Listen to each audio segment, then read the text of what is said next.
Hi hello welcome to our channel. నిన్నైతే back part cutting చూసాం కదండి. ఈరోజు ఫ్రంట్ పార్ట్ ఎలా కట్ చేసుకోవాలో చూసేద్దాం. బ్యాక్ పార్ట్ని రివర్స్లో పెట్టుకొని యాజ్ ఇట్ ఈజ్ మార్క్ అయితే చేసేసుకోవాలండి. బ్యాక్ పార్ట్ ఎలా కట్ చేసుకున్నామో ఆ మార్కింగ్ని అయితే యాజ్ ఇట్ ఈజ్ అలాగే డ్రా చేసుకోవాలి. డ్రా చేసుకున్న తర్వాత సంకలో తీయడం కోసం 1/2 ఇంచ్ మార్క్ చేసుకొని అలా ఒక రౌండ్ అయితే గీసేసుకోవాలి. ఇంకా షేప్ బెల్ట్ తీయడం కోసం భుజం దగ్గర నుంచి షేప్ బెల్ట్ వరకు ఉన్న డాట్ పట్టుకొని ఒక మార్క్ చేసుకోవాలి.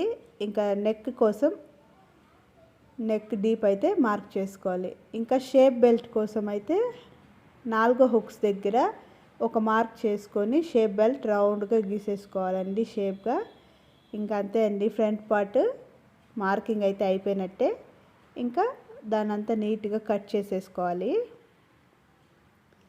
మీకు ఈ షార్ట్ వీడియోస్లో అర్థం కాకపోతే లాంగ్ వీడియోస్ పోస్ట్ చేయమని కామెంట్ చేస్తే ఖచ్చితంగా పోస్ట్ చేస్తానండి. ఈ షార్ట్ వీడియోలో ఇంతకన్నా డీటెయిల్గా ఎక్స్ప్లెయిన్ చేయడానికి అయితే కుదరదు. ఐ థింక్ మీరు అర్థం చేసుకుంటారని అనుకుంటున్నాను. మీకు కనుక ఇంట్రెస్ట్ ఉంటే ఒక చిన్న మెసేజ్ అయితే చేయండి, నేనైతే ఖచ్చితంగా లాంగ్ వీడియో పోస్ట్ చేస్తాను. ఇంకా డాట్స్ కోసం అయితే 3 ఇంచుల దగ్గర ఒక మార్కు, అక్కడి నుంచి 2.25 ఇంచు వరకు ఒక మార్కు, పైకి 2.5 ఇంచుతో ఒక మార్క్ అయితే పెట్టేసుకోవాలి. ఇంకా హుక్స్ పట్టి సైడు 2.5 ఇంచులతో ఒక మార్క్ పెట్టేసుకోవాలి. ఇంకా సంక భాగం దగ్గర అది ఒక లైన్ డ్రా చేసేసుకుంటే స్టిచ్చింగ్ అప్పుడు మనం స్టిచ్ చేసుకోవచ్చు.